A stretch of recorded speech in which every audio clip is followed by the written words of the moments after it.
Between 1960 and 1969, American mothers held on to beautiful secrets for after-school snacks and weekend treats. They knew 30 forgotten snacks, each made from scratch in their own kitchens, that cost less than $1 and filled entire houses with the smell of butter, chocolate, and caramel. It all started when a mother in Ohio stood at her counter in 1962, making popcorn balls for 15 cents. The neighborhood kids requested their mothers for the recipe. Soon, every family across America knew these 30 snacks by heart. By the 1980s, every single one had quietly disappeared from our kitchens. Today, we're bringing them back, starting with the celery stick snack that made vegetables exciting for the very first time. Ants on a log was the snack that made American children actually excited about eating vegetables for the first time. Mothers stood in their kitchens with just 3 simple ingredients: fresh celery sticks, creamy peanut butter, and sweet raisins. They washed the celery carefully, cut it into 3-inch pieces, spread thick peanut butter down the center groove, and pressed raisins on top like tiny ants, marching in a perfect line. This snack cost only 12 cents to make and fed 6 hungry children after school. The crunchy celery, salty peanut butter, and chewy raisins created the perfect balance every time. By 1985, this simple tradition had vanished. Did your mother make ants on a log after school? Cheese crackers were the homemade treasures that mothers baked fresh every Saturday morning throughout the 1960s. They stood at their ovens with 5 ingredients: sharp cheddar cheese, butter, flour, salt, and a splash of cold water. They grated the cheese by hand, mixed everything into a golden dough, rolled it paper thin, and cut perfect squares with a knife. Each batch cost 35 cents and filled 3 cookie tins for the entire week. The crackers came out crispy, buttery, and covered in real cheese flavor that store-bought boxes could never match. Children grabbed handfuls after school and during Saturday cartoons. By 1982, mothers stopped making them completely. Now nobody remembers the exact thickness or baking time their grandmothers used. Many of you have been asking where to find these recipes. We've gathered hundreds of them from the Depression era through the 1970s in our cookbook, Grandma's Kitchen. Complete instructions, pro tips in 10 chapters. Link is in the description below. Now, let's get back to the video. Rice Krispies treats became the most requested snack at every 1960s birthday party and school bake sale across America. Mothers melted butter and marshmallows together in large pots on their stovetops, stirred in puffed rice cereal, and pressed the mixture into greased pans with buttered hands. The entire recipe required just 3 ingredients and cost 18 cents to make a full pan. Children heard the snap, crackle, and pop sounds even before tasting the sweet, chewy squares. Mothers cut them into perfect rectangles and wrapped them in wax paper for school lunches. Every child knew the taste of warm Rice Krispies treats fresh from the pan. By 1987, homemade versions disappeared as store-bought packages took over kitchen counters. Cinnamon sugar toast was the fastest after-school snack mothers made when children came home hungry and impatient. They buttered slices of white bread, sprinkled cinnamon and sugar across the top, and placed them under the broiler for exactly 2 minutes until the sugar bubbled and caramelized. This snack cost 7 cents per serving and required just 4 ingredients: bread, butter, cinnamon, and sugar. The kitchen filled with the warm smell of cinnamon every afternoon at 3:30. Children ate the toast while it was still hot, crunching through the crispy sugar coating. Mothers made dozens of slices every week without ever measuring anything. By 1983, microwave snacks replaced this simple tradition, and the broiler stayed cold. Homemade popcorn balls were the centerpiece of every Halloween party, fall festival, and Friday night gathering throughout the 1960s. Mothers popped corn kernels in oil on the stovetop, boiled sugar and butter into golden syrup, poured it over the popped corn, and shaped sticky handfuls into perfect round balls. Each batch cost 22 cents and made 15 baseball-sized treats. Cheese ball was the star attraction at every 1960s cocktail party, holiday gathering, and special occasion celebration.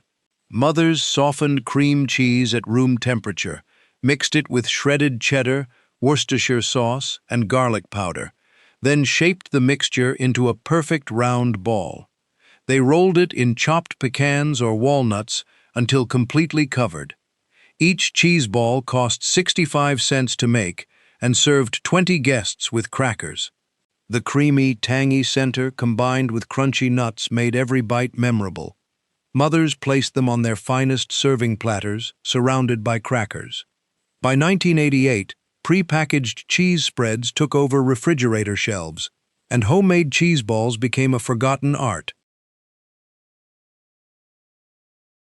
Were the Saturday morning project that mothers tackled with flour-covered hands and rolling pins. They mixed flour, salt, baking soda, butter, and water into smooth dough, rolled it impossibly thin, cut perfect squares, and pricked each one with a fork. Each batch cost 19 cents and filled 2 cookie tins. The crackers baked until golden and crispy, tasting better than any store-bought box. Children ate them plain, with butter, or alongside homemade soup. Mothers stored them in airtight containers and made fresh batches every 2 weeks. By 1981, nobody rolled dough for crackers anymore, and the tradition of homemade saltines vanished from American kitchens completely. Jell-O cubes were the colorful finger snacks that mothers made for every children's birthday party and summer picnic. They mixed gelatin powder with boiling water and extra gelatin to make it firm, poured it into shallow pans, and refrigerated it overnight. The next day, they cut the firm gelatin into perfect 1-inch cubes. Each pan cost 14 cents and made 60 bright, wobbly cubes. Children grabbed red, orange, and green cubes with their fingers without needing spoons or bowls. The firm texture held up perfectly at outdoor parties. Mothers arranged them on platters in rainbow patterns. By 1985, pre-made gelatin cups replaced homemade finger Jell-O completely. Cheese straws were the elegant snacks that mothers baked for afternoon bridge clubs, garden parties, and holiday gatherings. They mixed sharp cheddar cheese, butter, flour, cayenne pepper, and salt into a stiff dough, rolled it thin, cut long strips, and twisted them into spiral shapes. Each batch cost 42 cents and made 40 crispy straws. They baked until golden brown and filled the house with the smell of cheese and butter. Adults ate them with cocktails, and children snacked on them after school. Mothers stored them in decorative tins and baked fresh batches every month. By 1987, store-bought crackers replaced these handmade treats, and the art of twisting cheese straws disappeared forever. Deviled eggs appeared at every 1960s picnic, church potluck, and family reunion across America, without exception. Mothers boiled dozens of eggs, peeled them carefully, sliced them in half, and scooped out the yellow yolks. They mashed the yolks with mayonnaise, mustard, salt, and a dash of paprika, then spooned the creamy mixture back into the white halves. Each platter cost 40 cents and held 24 perfect egg halves. The tangy, creamy filling paired with the smooth egg whites created the ultimate savory snack. Children grabbed them before dinner, and adults arranged them on their best serving plates. By 1986, pre-made deli platters replaced homemade versions, and mothers stopped boiling eggs for parties. We've just covered 10 homemade snacks that filled 1960s kitchens, from celery sticks to twisted cheese straws. Each one cost less than $1 to make. But the next 10 snacks were even more special. They were the treats children begged for every single week. Peanut butter balls were the no-bake treats that mothers made every single week throughout the 1960s when children begged for something sweet after school. They stood at their kitchen counters with just 4 simple ingredients spread out before them: creamy peanut butter, powdered sugar, softened butter, and graham cracker crumbs. They mixed everything together in large glass bowls with wooden spoons until the mixture became thick and smooth enough to hold its shape. Then they rolled small portions between their palms into perfect 1-inch balls and placed them on wax paper-lined cookie sheets. Each batch cost 38 cents to make and produced 45 perfectly round treats that lasted exactly 3 days in most households. The peanut butter balls had a rich, sweet flavor that combined the saltiness of peanut butter with the smoothness of powdered sugar.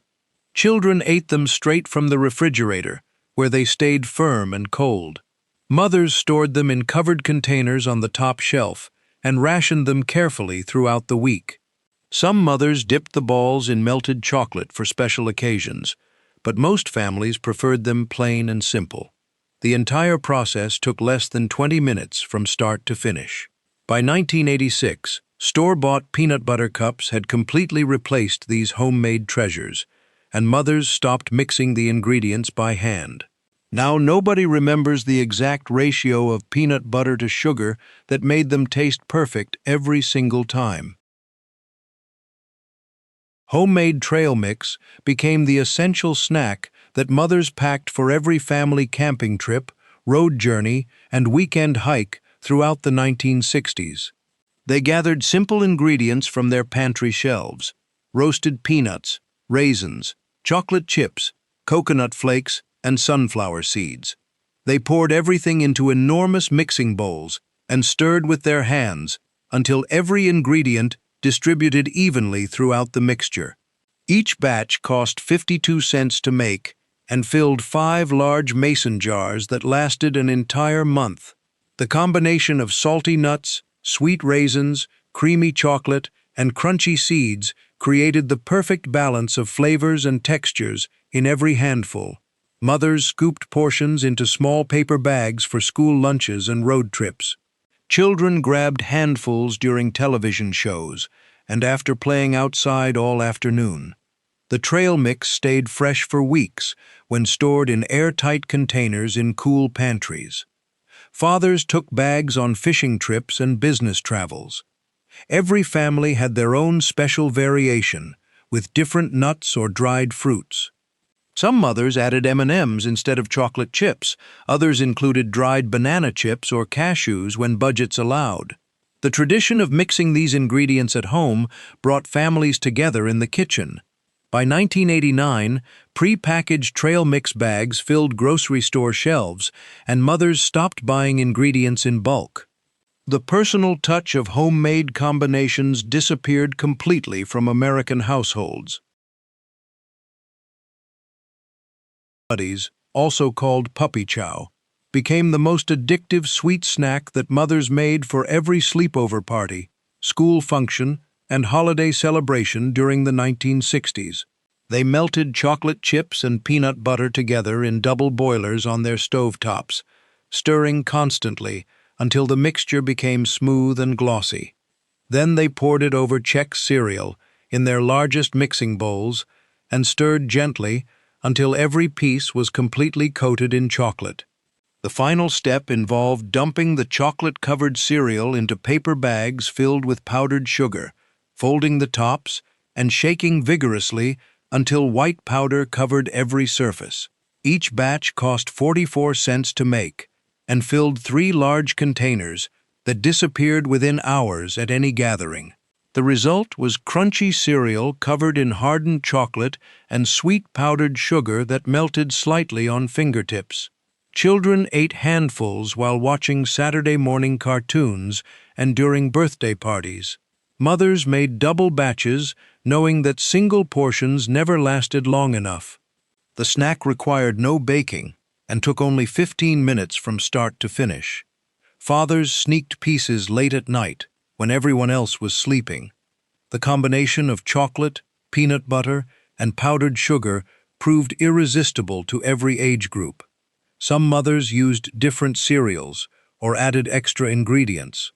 By 1988, people forgot the original recipe completely, and the tradition of making Muddy Buddies at home vanished from neighborhood kitchens across America.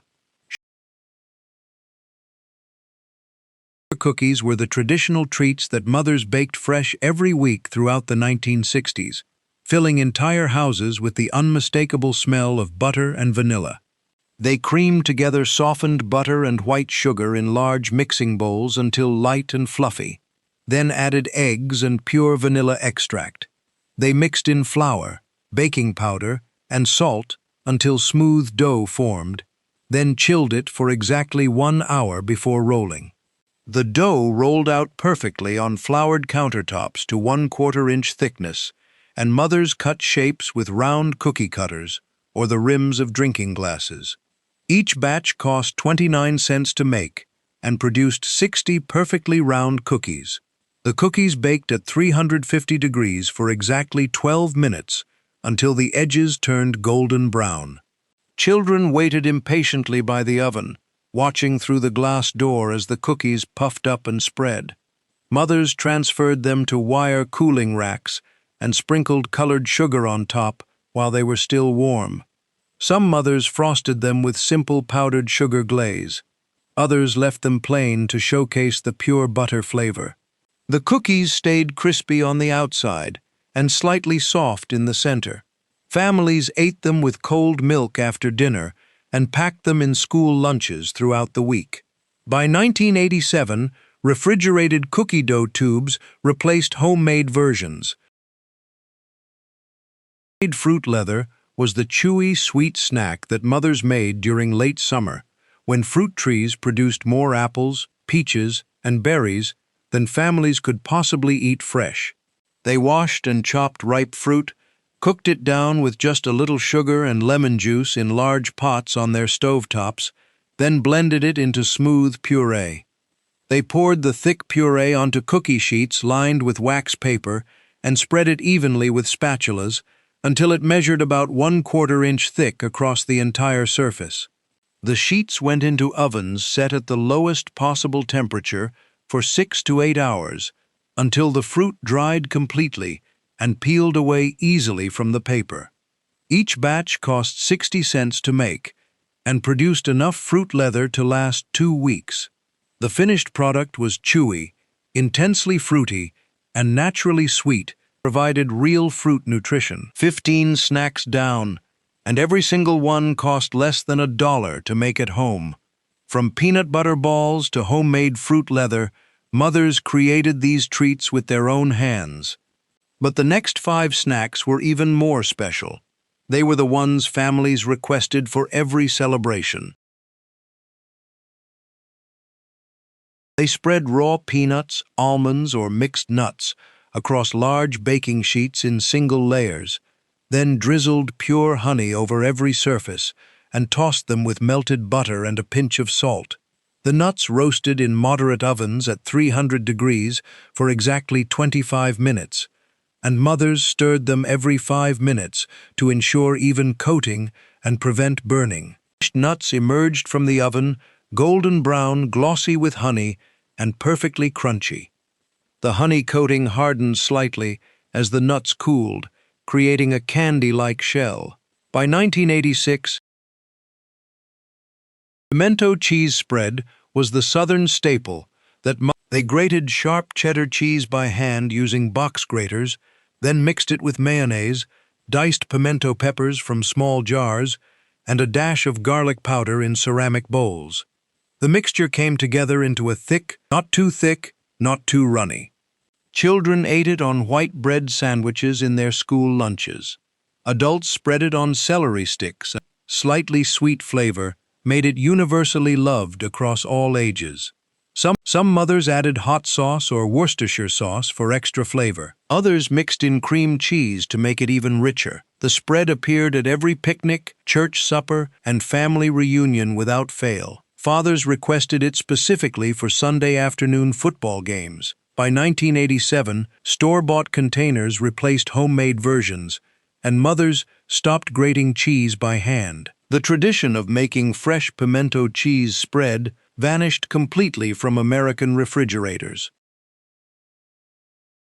Homemade potato chips were the labor-intensive snacks that mothers made for special weekend gatherings, birthday parties, and summer cookouts throughout the 1960s. They scrubbed russet potatoes until completely clean, sliced them paper-thin using mandolin slicers or sharp knives, then soaked the slices in cold water for 30 minutes to remove excess starch. They heated vegetable oil in deep cast-iron skillets to exactly 375 degrees, then fried small batches of potato slices for 3 minutes until golden brown and crispy. Each batch cost 33 cents to make and produced enough chips to fill 2 large bowls. The chips drained on layers of paper towels, and mothers sprinkled them immediately with salt while they were still hot and glistening with oil. The result was incredibly crispy, perfectly salty chips that tasted nothing like store-bought versions. Children grabbed handfuls before mothers could even transfer them to serving bowls. The chips stayed crispy for hours when stored properly. Fathers ate them with sandwiches and cold beer during weekend barbecues. Some mothers experimented with different seasonings like vinegar or paprika. Others made them plain to showcase the pure potato flavor. The entire kitchen smelled like fried potatoes for hours afterward. The process required constant attention and careful temperature control. By 1984, bagged potato chips became so inexpensive and convenient that mothers stopped frying them at home. The tradition of hand slicing and frying fresh potato chips disappeared completely from American kitchens.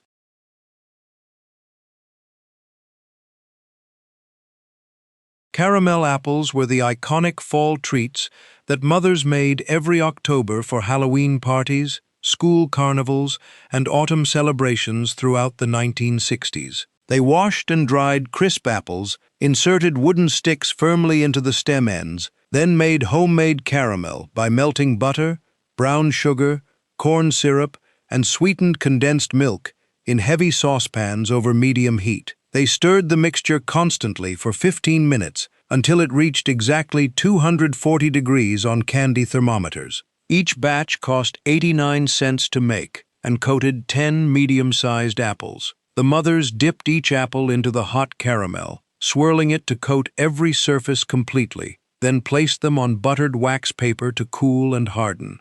The caramel shell turned glossy and smooth as it cooled, creating a thick coating that required strong bites to break through. Children waited impatiently for the caramel to set completely before attempting to eat them. Some mothers rolled the wet caramel in chopped peanuts or coconut flakes. Others drizzled melted chocolate over the finished apples. The combination of tart apple and sweet caramel created the perfect autumn flavor. Families made them together on weekend afternoons, with children helping to insert the sticks. The apples appeared at every Halloween party and fall festival. By 1988, pre-made caramel apples wrapped in cellophane replaced homemade versions, and mothers stopped making caramel from scratch.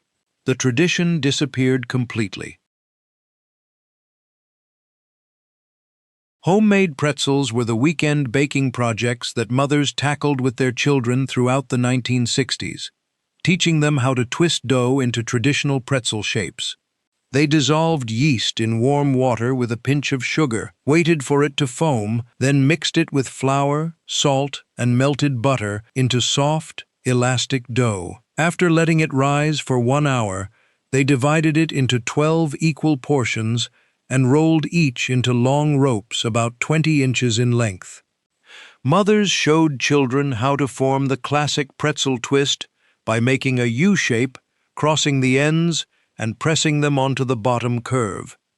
Each batch cost 47 cents to make and produced 12 large pretzels. The shaped pretzels boiled briefly in water, mixed with baking soda, which gave them their distinctive chewy texture and dark brown color when baked. They baked at 425 degrees for 12 minutes until deep golden brown. Mothers brushed them with melted butter and sprinkled coarse salt across the tops while they were still hot. The pretzels came out chewy on the inside with slightly crispy, dark brown exteriors. Children ate them warm from the oven with mustard or plain. The entire process from start to finish took about 3 hours. Some mothers made cinnamon sugar versions instead of salted ones. By 1986, frozen pretzels and pretzel shops replaced the homemade tradition, and mothers stopped teaching children how to twist dough. 20 homemade snacks now uncovered, from peanut butter balls to twisted pretzels. Each one required time, patience, and ingredients mothers measured by hand. But the final 10 snacks were the most memorable of all. They were the treats that defined childhood in the 1960s.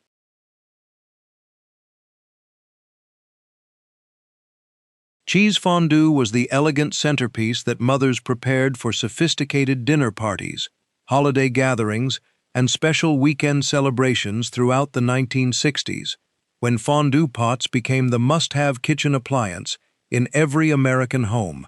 They stood at their stovetops with 5 simple ingredients laid out carefully before them: sharp Swiss cheese, dry white wine, garlic cloves, cornstarch, and fresh lemon juice. The process began with rubbing the inside of the fondue pot with cut garlic cloves to release their aromatic oils into the ceramic surface. Then mothers shredded 2 pounds of Swiss cheese by hand using box graters, tossing it with cornstarch to prevent clumping and ensure smooth melting. They heated white wine in the fondue pot over medium heat until it just began to simmer, never allowing it to boil. Gradually, they added handfuls of shredded cheese, stirring constantly in figure-8 patterns with wooden spoons, until each addition melted completely before adding more. The entire process required patience and constant attention, because rushing caused the cheese to separate and become grainy instead of smooth and creamy. Each cheese fondue cost $1.35 to make and served 8 guests gathered around the table with long fondue forks. The finished fondue had a smooth, velvety texture and a rich, nutty flavor from the Swiss cheese combined with the subtle tang of white wine. Mothers placed baskets of bread cubes around the fondue pot, and guests speared the bread with their forks, dipping them into the bubbling cheese while conversation flowed around the table. The fondue stayed warm over small alcohol burners that flickered beneath the pot throughout the evening. Children loved the interactive nature of dipping their own bread and watching the cheese stretch from pot to fork. Some mothers added a splash of kirsch or used different cheese combinations like Gruyere and Emmental. Others served apple slices and blanched vegetables alongside the traditional bread cubes. The fondue party became a weekly tradition in many households, with neighbors gathering around the pot every Saturday night. Fathers wore turtlenecks, and mothers dressed in their finest hostess outfits for these occasions. The cheese fondue represented sophistication and European elegance in suburban American homes. By 1989, fondue pots collected dust in basement storage boxes, and the tradition of gathering around melted cheese disappeared completely from American dinner tables. Younger generations never learned the constant stirring technique or the proper wine-to-cheese ratio. The interactive dining experience that brought families and friends together face-to-face was replaced by individual plates and separate meals. Today, nobody remembers why cheese fondue vanished so completely, or when Americans stopped inviting neighbors over to dip bread into communal pots of melted Swiss cheese on Saturday nights. Stuffed cherry tomatoes were the colorful finger foods that mothers prepared for every cocktail party, baby shower, and garden club meeting throughout the 1960s, when presentation mattered just as much as taste. Meanwhile, mothers prepared the classic cream cheese filling by softening blocks of cream cheese to room temperature and mixing it with mayonnaise, fresh chives, garlic powder, and a pinch of salt until smooth and pipeable. Each batch cost 53 cents to make and produced 36 perfectly stuffed tomatoes arranged on their best serving platters. The mothers transferred the cream cheese mixture into pastry bags or simply used small spoons to fill each tomato cup generously, creating little peaks of white filling that contrasted beautifully with the bright red tomato shells. Some mothers garnished each one with a tiny sprig of fresh parsley or a single chive blade standing upright in the center. The stuffed tomatoes were refrigerated for at least 1 hour before serving to allow the filling to firm up and the flavors to meld together perfectly. The combination of cool, creamy, tangy filling with the crisp, slightly acidic tomato created a refreshing, bite-sized appetizer that guests could eat in 1 or 2 bites without needing plates or utensils. Children helped their mothers prepare them, learning how to scoop carefully without breaking the delicate tomato walls. The tomatoes appeared at every summer gathering, bridge party, and holiday buffet spread. Mothers competed to create the most attractive presentations, arranging them in circular patterns or alternating with other colorful appetizers. Some mothers experimented with different fillings like tuna salad, chicken salad, or herbed cheese mixtures. Others added crumbled bacon bits to the cream cheese for extra flavor. The preparation required time and patience, but impressed every guest who saw the colorful platters. Fathers ate them by the handful at parties. The fresh garden flavor made them perfect for warm weather gatherings. By 1987, pre-made appetizer platters from grocery store delis replaced these homemade finger foods, and mothers stopped hollowing out cherry tomatoes by hand. The art of creating beautiful, bite-sized presentations disappeared from American entertaining.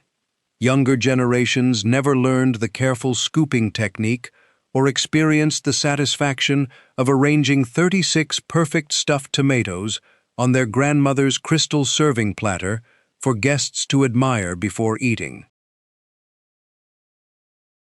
Homemade granola bars were the wholesome, chewy snacks that health-conscious mothers began making in the late 1960s, when natural foods and homemade nutrition became important family priorities across America. They preheated their ovens to 350 degrees and gathered 5 simple ingredients on their kitchen counters: rolled oats, honey, peanut butter, raisins, and a pinch of salt. The process started by spreading the oats in single layers across large baking sheets and toasting them for 10 minutes until they turned golden brown and released their nutty aroma throughout the kitchen. Meanwhile, mothers heated honey and peanut butter together in saucepans over low heat, stirring constantly until the mixture became smooth and completely combined. When the oats finished toasting, they were transferred to large mixing bowls, where mothers poured the warm honey peanut butter mixture over them and stirred vigorously until every oat was coated in the sticky, sweet binding. Each batch cost 62 cents to make and filled a 9 by 13-inch pan that produced 24 substantial bars. Mothers stirred in raisins at the end, distributing them evenly throughout the mixture, then pressed everything firmly into greased baking pans, using the backs of spatulas or their buttered hands. The key to perfect granola bars was pressing hard enough to compact the mixture tightly so the bars would hold together when cut. The pans went into the refrigerator for at least 2 hours to set completely before cutting into neat rectangular bars with sharp knives. The finished granola bars were chewy, naturally sweet, and packed with wholesome ingredients that mothers felt good about feeding their families. They provided sustained energy for active children without the artificial colors and preservatives found in store-bought snacks. Mothers wrapped individual bars in wax paper and tucked them into lunch boxes, backpacks, and purses for healthy snacks throughout the day. Children ate them after school while doing homework or before sports practices and games. Some mothers added sunflower seeds, coconut flakes, or chocolate chips to customize the recipe for their family's preferences. Others substituted different nut butters or used maple syrup instead of honey. The bars stayed fresh for 2 weeks when stored in airtight containers at room temperature, or even longer when refrigerated. Fathers grabbed them for quick breakfasts on busy mornings. The simple ingredient list meant everyone could pronounce and recognize everything in the recipe. By 1988, commercial granola bar brands filled entire grocery store aisles with individually wrapped bars in colorful packaging, and mothers stopped making them from scratch. The tradition of toasting oats and mixing sticky honey peanut butter by hand disappeared from American kitchens. Younger families never experienced the superior texture and pure flavor of homemade granola bars or understood why their grandmothers insisted that homemade versions tasted completely different from anything found in boxes. Peanut brittle was the challenging candy that mothers made during the Christmas season and special occasions throughout the 1960s, testing their skills with candy thermometers and hot sugar syrup. They gathered 4 essential ingredients on their counters: white sugar, light corn syrup, raw peanuts, and baking soda. The process required absolute attention because the sugar mixture could burn in seconds if left unattended. Mothers combined sugar, corn syrup, and a small amount of water in heavy-bottomed saucepans and placed them over high heat, stirring until the sugar dissolved completely. Then they stopped stirring entirely and attached candy thermometers to the sides of the pans, watching carefully as the temperature climbed steadily toward 300 degrees. When the mixture reached 250 degrees, they added the raw peanuts and stirred constantly as the temperature continued rising. The mixture turned from clear to pale golden to deep amber as it approached the critical 300-degree mark called hard crack stage. Each batch cost 74 cents to make and produced enough brittle to fill 2 large platters or gift tins. The moment the thermometer hit exactly 300 degrees, mothers removed the pans from heat immediately and stirred in baking soda, which caused the molten sugar to foam up dramatically and double in volume. They worked quickly, pouring the foaming mixture onto buttered baking sheets and spreading it thin with buttered spatulas before it hardened. The brittle cooled at room temperature for 30 minutes, transforming from molten liquid to glass-hard candy. Once completely cool, mothers broke the brittle into irregular shards and pieces by hand, or with the handles of wooden spoons, creating the characteristic rough edges and varied sizes. The finished peanut brittle was intensely sweet, incredibly crunchy, and full of roasted peanut flavor. The baking soda created tiny air bubbles throughout the candy that made it lighter and easier to bite through than solid sugar would have been. Children watched the dramatic foaming process from safe distances, amazed at the chemical reaction. The candy appeared in decorative tins at Christmas, packed carefully between layers of wax paper. Mothers gave them as gifts to neighbors, teachers, and family friends. Some batches turned out perfect, with even peanut distribution and beautiful golden color. Other batches crystallized or burned, teaching mothers the importance of precise temperature control. Fathers loved the combination of sweet and salty flavors. By 1986, store-bought peanut brittle in sealed bags replaced homemade versions, and mothers stopped testing their candy-making skills with hot sugar syrup. The tradition of making brittle from scratch disappeared as people decided the risk and effort outweighed the reward. Today, nobody remembers the exact moment to add baking soda, or how their grandmothers spread the foaming mixture thin enough to create perfect brittle every single time.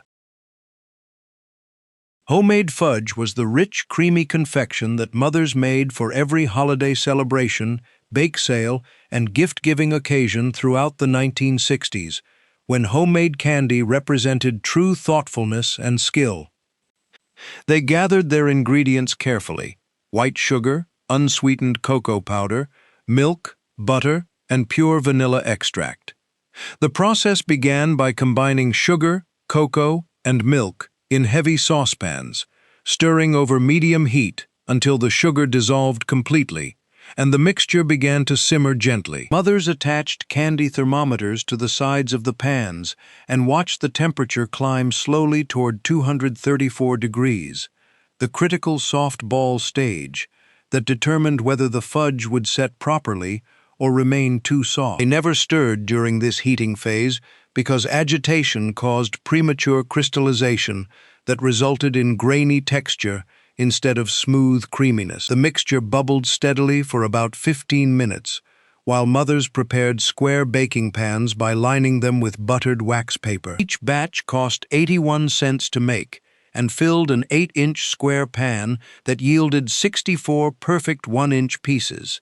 When the thermometer finally reached 234 degrees, mothers removed the pans from heat immediately and added chunks of cold butter and vanilla extract without stirring. They let the mixture cool undisturbed to 110 degrees, which took about 45 minutes of patient waiting. This cooling period was absolutely critical because beating the fudge while too hot created grainy texture, while waiting too long made it impossible to achieve the proper consistency. At exactly 110 degrees, mothers beat the fudge vigorously with wooden spoons for 5 to 10 minutes until it lost its glossy sheen and began to thicken noticeably. They watched for the precise moment when the fudge started to lose its shine and hold its shape slightly when dropped from the spoon. At that exact second, they poured it quickly into the prepared pans and spread it evenly before it set completely. The fudge firmed up within an hour at room temperature, developing its characteristic smooth, creamy texture. 25 snacks complete, from cheese fondue to homemade fudge. Each one required ingredients mothers measured carefully and techniques passed down through generations. But the final 5 snacks were the most beloved of all. They were the treats that children remembered for the rest of their lives. Chocolate-covered raisins were the simple candies that mothers made during quiet weekend afternoons throughout the 1960s, transforming ordinary raisins into special treats using just 2 ingredients and patient hands. They started by spreading fresh raisins in single layers across wax paper-lined baking sheets, making sure each raisin had space around it, and none were stuck together in clumps. Meanwhile, they melted chocolate chips in double boilers over gently simmering water, stirring constantly until the chocolate became completely smooth and glossy without any lumps remaining. The key to perfect chocolate-covered raisins was maintaining the chocolate at exactly the right temperature, warm enough to stay liquid and coat smoothly, but not so hot that it became thin and runny or seized up into grainy clumps. Mothers tested the consistency by dipping a single raisin and watching how the chocolate coated it, before proceeding with the full batch. Each batch cost 59 cents to make and produced about 3 cups of chocolate-covered raisins that filled decorative candy dishes or glass jars. The coating process required patience because each raisin needed to be dipped individually using toothpicks or small forks, swirled in the melted chocolate until completely covered, then placed carefully back on the wax paper to harden. Mothers developed efficient rhythms, dipping several raisins in quick succession and spacing them evenly on the sheets. Children often helped with this task, learning to be patient and precise as they coated each wrinkled raisin in smooth chocolate. Chocolate hardened at room temperature within 30 minutes, creating a thin shell around each raisin that cracked satisfyingly when bitten. The combination of sweet chocolate exterior and chewy, fruity raisin interior made them irresistible to both children and adults. Mothers stored them in airtight containers where they stayed fresh for 3 weeks, though most batches disappeared within days. The candies appeared in candy dishes at holiday gatherings, packed into school lunches as special treats, and given as gifts in decorative jars tied with ribbons. Some mothers used milk chocolate, while others preferred semi-sweet or dark chocolate for a less sweet, more sophisticated flavor. A few added a tiny drop of peppermint extract to the melted chocolate for variation. Children loved the surprise of biting through the chocolate shell to discover the raisin inside. Fathers grabbed handfuls while watching television in the evenings. The simple two-ingredient recipe meant even inexperienced candy makers could achieve perfect results.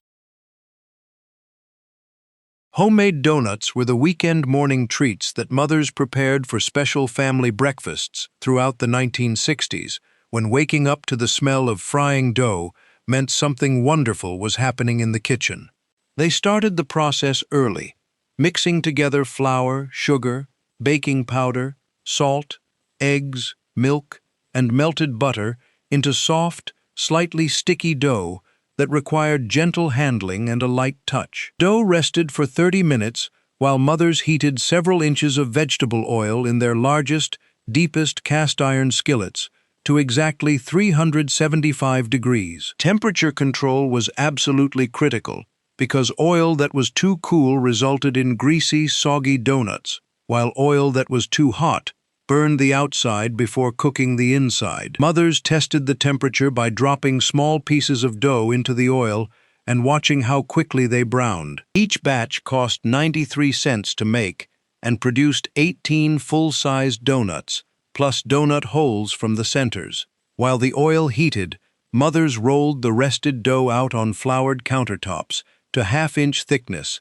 and cut circles using drinking glasses or biscuit cutters, then cut smaller circles from the centers using shot glasses or bottle caps. The donut holes were saved and fried separately as special treats for children who watched the cooking process. Mothers fried 3 or 4 donuts at a time, careful not to crowd the pan, and flipped them with long-handled slotted spoons when the bottom halves turned golden brown. The donuts cooked for exactly 90 seconds per side, emerging from the hot oil puffy, golden, and glistening. They drained on multiple layers of paper towels for just a minute before mothers tossed them in bowls of cinnamon sugar while they were still hot enough for the coating to stick. The result was incredibly light, fluffy donuts with crispy exteriors covered in sweet cinnamon sugar and tender, cake-like interiors that were still slightly warm. Children gathered around the kitchen, watching the magical transformation of flat dough circles into puffy rings and begging for the first donut holes fresh from the oil. Fathers read newspapers at the table, waiting for plates of warm donuts to arrive. The entire house smelled like fried dough, cinnamon, and sugar for hours afterward. Some mothers made chocolate glazes or powdered sugar icings for variety. Others kept them simple, with just the cinnamon sugar coating. Donut holes were especially popular because they cooked faster and children could eat them in 1 or 2 bites. Mothers made extra batches for neighbors and church functions. The process created significant cleanup with oil-splattered stovetops and mountains of dishes, but families agreed the effort was worthwhile for fresh, warm donuts. By 1989, donut shops on every corner made fresh donuts available any time of day, and mothers stopped heating oil and frying dough in their kitchens. The tradition of Saturday morning homemade donuts disappeared completely from American households. Today, nobody remembers the exact oil temperature their grandmothers used or why those homemade donuts tasted so much better than anything purchased from shops.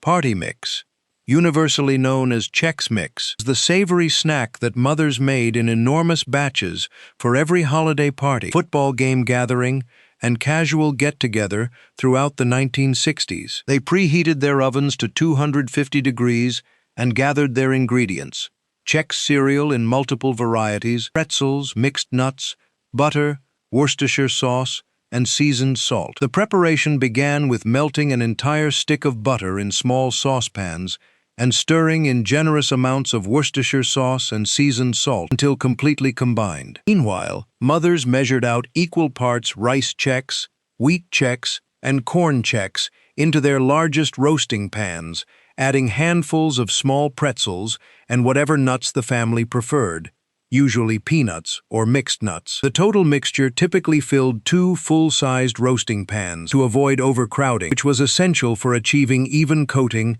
and perfect crispness. The finished party mix emerged from the oven golden brown, intensely savory, and incredibly crunchy.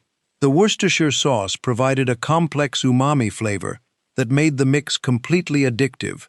Mothers spread the hot mixture on clean kitchen towels to cool completely before storing it in airtight containers where it stayed fresh and crispy for 3 weeks. The mix appeared at every conceivable gathering: football games, cocktail parties, holiday open houses, and casual visits from friends. Children grabbed handfuls while watching television and doing homework. Fathers ate bowls of it during weekend sports broadcasts. The salty, crunchy combination satisfied snack cravings perfectly without being sweet. Some mothers added different seasonings like garlic powder or onion powder for variation. Others included bagel chips or cheese crackers in the mix. Every family had their own preferred ratio of cereals to pretzels to nuts. The 2-hour baking time meant mothers often made party mix while cooking other foods, filling the house with its distinctive savory aroma. The recipe scaled up easily for large gatherings or down for smaller batches. Making it became a holiday tradition in many households, with mothers preparing multiple batches in November and December. By 1990, pre-mixed bags of Chex Mix filled grocery store shelves in countless flavors, and mothers stopped spending 2 hours stirring pans in their ovens. The tradition of making it from scratch with freshly melted butter and real Worcestershire sauce disappeared from American kitchens. Nobody today remembers why the homemade version tasted so much better, or when families stopped gathering around bowls of warm, freshly toasted party mix. Cream cheese pinwheels were the elegant finger sandwiches that mothers prepared for bridal showers, baby showers, and ladies' luncheons throughout the 1960s, when presentation and dainty portions defined sophisticated entertaining. They started by softening blocks of cream cheese to perfect room temperature consistency, then mixing it with finely chopped green onions, Worcestershire sauce, and a pinch of garlic powder until smooth and spreadable. Using packaged white bread sliced thin, mothers carefully removed all crusts with sharp serrated knives, creating perfect squares of soft bread. They rolled each crustless slice flat with rolling pins, pressing firmly to compress the bread slightly and make it more pliable without tearing. Then they spread the cream cheese mixture in thin, even layers across each flattened slice, covering the entire surface, edge to edge. Each batch cost 67 cents to make and produced 48 perfect pinwheels arranged beautifully on serving platters. The prepared bread slices were rolled tightly from one edge to the other, creating compact spirals of bread and cream cheese. Mothers wrapped the rolls individually in plastic wrap or damp kitchen towels and refrigerated them for at least 2 hours to firm up the cream cheese and set the shape. This chilling period was essential because it prevented the pinwheels from unraveling when sliced. After chilling completely, mothers unwrapped each roll and sliced it into half-inch rounds using very sharp knives and gentle sawing motions to avoid crushing the delicate spirals. Each roll produced 6 perfect pinwheel slices with attractive cream cheese spirals visible from both sides. The pinwheels were arranged on decorative platters in neat rows or circular patterns, often garnished with parsley sprigs or radish roses.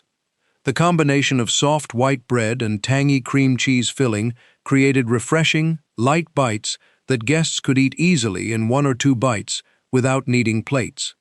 The green onions added subtle flavor and attractive flecks of color throughout the cream cheese. Children helped their mothers roll and slice, learning the importance of even spreading and tight rolling. The pinwheels appeared at every refined gathering where presentation mattered as much as taste. Some mothers added different ingredients to the cream cheese like chopped olives, pimentos, or dried beef for variety. Others used whole wheat bread for more sophisticated presentations. The sandwiches needed to stay refrigerated until serving time to maintain their shape and freshness. Mothers often made them the night before large gatherings. By 1988, pre-made sandwich platters from grocery stores and caterers replaced these handmade delicacies, and mothers stopped rolling and slicing cream cheese pinwheels by hand. The tradition of creating beautiful spiraled sandwiches disappeared from American entertaining. Younger generations never learned the proper bread rolling technique or experienced the satisfaction of arranging dozens of perfect pinwheel slices in symmetrical patterns on their grandmother's best china platters for admiring guests to photograph before eating. Banana popsicles were the healthiest frozen treats that mothers made throughout hot summer months in the 1960s, when children begged for something cold and sweet, but mothers wanted to avoid excessive sugar and artificial ingredients. They started with ripe but firm bananas, peeling them carefully and cutting each one in half crosswise to create two shorter pieces. Mothers inserted wooden popsicle sticks firmly into the cut end of each banana half, pushing them about halfway through to ensure they stayed secure during freezing and eating. The prepared banana halves went onto wax paper-lined baking sheets and into freezers for exactly 1 hour to firm up before dipping, which prevented them from becoming too soft and falling off the sticks during the chocolate coating process. Each batch cost 71 cents to make and produced 12 frozen banana popsicles that filled children with delight on sweltering afternoons. After the initial freezing, mothers melted chocolate chips in double boilers until smooth and glossy, maintaining perfect dipping consistency. They removed the frozen banana halves from the freezer one at a time to prevent premature thawing, and dipped each one quickly into the melted chocolate, rotating to coat all sides evenly. Some mothers rolled the wet chocolate coating immediately in chopped nuts, coconut flakes, or colorful sprinkles before the chocolate hardened. The coated bananas returned to the wax paper-lined sheets and went back into the freezer to harden completely. The finished banana popsicles were creamy, naturally sweet frozen bananas encased in shells of hardened chocolate that cracked satisfyingly when bitten. Children loved the contrast between the smooth frozen banana and the crunchy chocolate coating. Unlike artificial popsicles, these contained real fruit, and mothers felt good about serving them as healthier alternatives to sugar-filled frozen treats. The popsicles stayed frozen solid even on the hottest summer days and provided refreshing relief during afternoon play sessions. Fathers enjoyed them as much as children, appreciating the simplicity and pure flavors. Some mothers used milk chocolate, while others preferred dark chocolate, or even peanut butter mixed with chocolate. The banana's natural sweetness meant no added sugar was necessary. Children requested them specifically, knowing their mothers would choose banana popsicles over store-bought alternatives. The treats appeared at backyard birthday parties, swimming pool gatherings, and ordinary summer afternoons when children needed cooling down. Mothers made large batches and stored them in freezer bags for quick access throughout the week. The whole process from start to finish took less than 2 hours, though most of that time was hands-off freezing. By 1989, commercial popsicle brands offered hundreds of flavors and varieties, and mothers stopped making chocolate-dipped frozen bananas. The tradition of creating healthy frozen treats from fresh fruit disappeared from American freezers. Today, nobody remembers when families stopped choosing real bananas dipped in chocolate over artificially colored sugar water frozen into plastic molds, or why children once preferred the taste of actual fruit to laboratory-created flavors. These 30 snacks, from ants on a log to banana popsicles, filled American homes with the smell of butter, chocolate, and homemade love throughout the 1960s. Each one cost less than $2 to make, and brought families together in kitchens where mothers measured, mixed, and created memories. Grandmothers made them by heart, without written recipes or measuring cups. By 1990, these traditions vanished completely. Store-bought packages replaced homemade batches. Microwave snacks replaced patient stirring. Convenience replaced connection. Now nobody remembers how to make them. If your mother made any of these snacks, share this with someone who needs to remember. Don't let these recipes disappear forever.